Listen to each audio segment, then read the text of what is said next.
আমরা সবাই বাংলা সিনেমা দেখতে ভালোবাসি। দেব, জিৎ এদের সিনেমা দেখে বড় হয়েছি। কিন্তু জানেন কি, এই জনপ্রিয় সিনেমাগুলোর অনেকটাই আসলে অন্য ইন্ডাস্ট্রি থেকে রিমেক। হ্যাঁ, আমরা যেগুলো সুপারহিট বলি সেই সিনেমাগুলো মূলত তেলেগু, তামিল এমনকি হিন্দি সিনেমা থেকেও কপি করা হয়েছে। আজ আমি আপনাদের সামনে তুলে ধরবো এমনই 10টি সুপারহিট বাংলা সিনেমা যেগুলোর পেছনে আসলে গল্প জানলে আপনি অবাক হয়ে যাবেন। চলুন শুরু করা যাক আজকে বাংলা সিনেমার রিমেক রহস্য নিয়ে। এই লিস্টের 1 নম্বরে আছে 2009 সালের চ্যালেঞ্জ। এই সিনেমা দিয়েই দেবের স্টারডম শুরু হয়। রাজ চক্রবর্তী পরিচালিত এই সিনেমা তখন যুব সমাজের আইকন হয়ে উঠেছিল। কিন্তু আপনি জানেন কি, এটি আসলে তামিল সিনেমা বানি এর রিমেক ছিল, যেটি 2005 সালে মুক্তি পায়। এই লিস্টের 2 নম্বরে আছে 2011 সালের পাগলু। পাগলু নামটা শুনলেই মনে পড়ে সেই সময়ের কিছু নস্টালজিয়া মুহূর্ত। এই সিনেমার প্রতিটি গান আর ডায়লগ তখন সবার মুখে মুখে ছিল। কিন্তু এই সিনেমাটি আসলে 2006 সালে রিলিজ হওয়া তেলেগু সিনেমা দেভাডাসু এর রিমেক ছিল, যেটি অভিনয় করেছিলেন সুপারস্টার রাম পথিনেনি। এই লিস্টের 3 নম্বরে আছে 2013 সালের বস। সুপারস্টার জিতের অন্যতম বিগ হিট বস। স্টাইলিশ লুক, ডায়লগ ডেলিভারি সবকিছু ছিল টপ ক্লাস। কিন্তু এটিও 2012 সালের তেলেগু সিনেমা বিজনেসম্যানের থেকে কপি করা। মহেশ বাবু অভিনীত এই সিনেমাটি দক্ষিণ ভারতে খুব সুপারহিট হয়েছিল। বাংলা সিনেমা এটি নতুনভাবে উপস্থাপনা করলেও এটি প্রায় একই ছিল। এই লিস্টে 4 নম্বরে আছে 2013 সালের খোকা 420।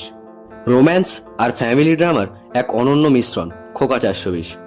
দেব, শুভশ্রী, নুসরাতের ত্রিভুজ প্রেমের গল্প সবাইকে মুগ্ধ করেছিল। কিন্তু এই গল্পও নেওয়া হয়েছিল 2010 সালের বৃন্দাবনম, যেটি তেলেগু সিনেমা, যেটি অভিনয় করেছিলেন জুনিয়র এনটিআর। এই লিস্টের 5 নম্বরে আছে 2015 সালের অমানুষ 2, যেটি সোহম আর পায়েল অভিনয় করেছিলেন। কিন্তু এটিও ছিল 2013 সালের একটি তামিল সিনেমা নান এর কপি, যেটির লিড রোলে অভিনয় করেছিলেন বিজয়। এই লিস্টে 6 নম্বরে আছে 2016 সালে মুক্তি পাওয়া বাদশা দ্য ডন। সুপারস্টার জিতকে এই সিনেমায় একদম ভিন্ন চরিত্রে দেখা গিয়েছিল। কিন্তু এটিও 2010 সালের তেলেগু সিনেমা ডন সিনু এর কপি ছিল, যেটির লিড রোলে অভিনয় করেছিলেন সুপারস্টার রজনীকান্ত। এই লিস্টের 7 নম্বরে আছে 2012 সালে মুক্তি পাওয়া চ্যালেঞ্জ 2।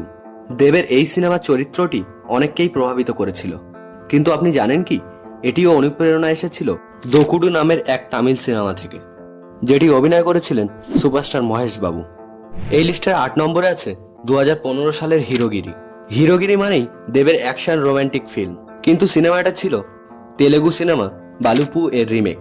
রবি তেজা অভিনীত এই সিনেমার গল্প, কমেডি, টাইমিং সবকিছুই প্রায় একইভাবে বাংলা সিনেমায় ব্যবহার করা হয়।